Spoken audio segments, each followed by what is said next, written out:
একদিনের বৃষ্টিতে বহরমপুরে বিভিন্ন এলাকায় জল জমতে দেখা যায়। কিছু কিছু জায়গায় বাড়িতেও জল ঢুকতে দেখা গেছে।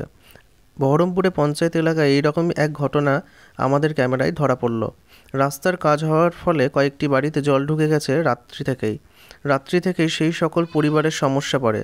তবে পরে স্থানীয় মেম্বার এসে পরিদর্শন করেন এবং লেবার লাগিয়ে সমস্যার সমাধান করে দেবেন বলে জানান। তিনি আরও বলেন, সামনের দিন যাতে এরম না হয় তার জন্য রাস্তা ও ড্রেনের ব্যবস্থা নেওয়া হয়েছে বলে জানান তিনি। ইতিমধ্যে রাস্তার কাজ শুরু হয়ে গেছে। রাস্তাটি উঁচু করা হয়েছে বলে এই সমস্যা হচ্ছে। রাস্তার কাজ হয়ে গেলে সমস্যা সমাধান হয়ে যাবে বলে তিনি জানান।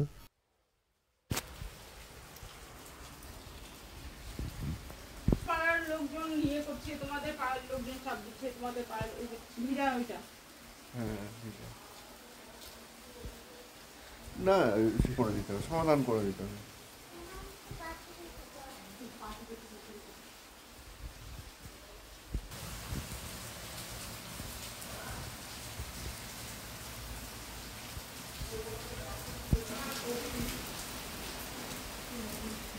মুছে মুছে জল তোলা যায়।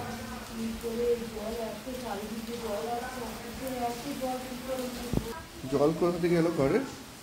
এই তো এই সামন থেকে জল আসছে, সামন থেকে জল এসে ঘরে এক হাঁটু জলে বিছানা আমাদের সব ভিজে, শোয়ার জায়গা না হয়। রাত্রি থেকে জল রাত ঢুকছে? দুটোই থেকে এইরকম বিছানা আমাদের টানাটানি করছি, সব ভিজে তলছে না। কেন জল আগে আগে কি ঢুকতো?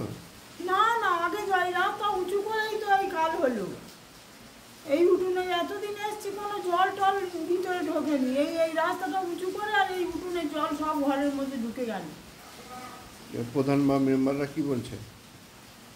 মেম্বাররা কি বলছে তাও জানি না তো, মেম্বার প্রধান কি বলছে জানি না। পাড়ার লোকেদের সঙ্গে পরামর্শ করে এই রাস্তা উঁচু করলো, করে এইরকম ঘরের মধ্যে এখন সারা রাত দুটোই থেকে বসে আছি, ঘুমাই না, বসে আছি কাজ করে এসে।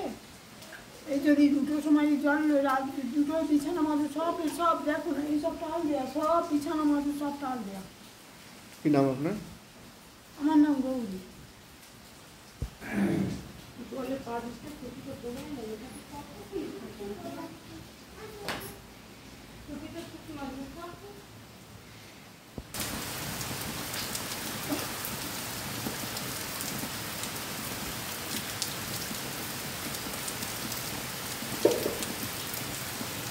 অবস্থা আমার কাছে খুব খারাপ, মানে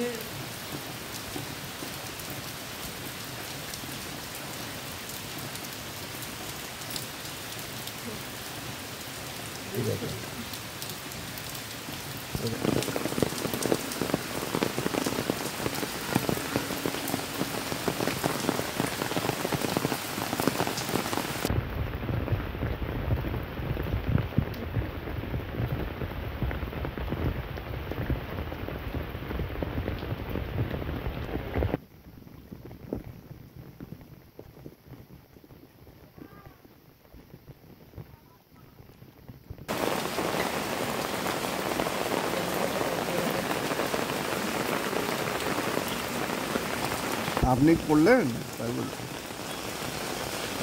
ফোন করে কি করবো, মুখের জল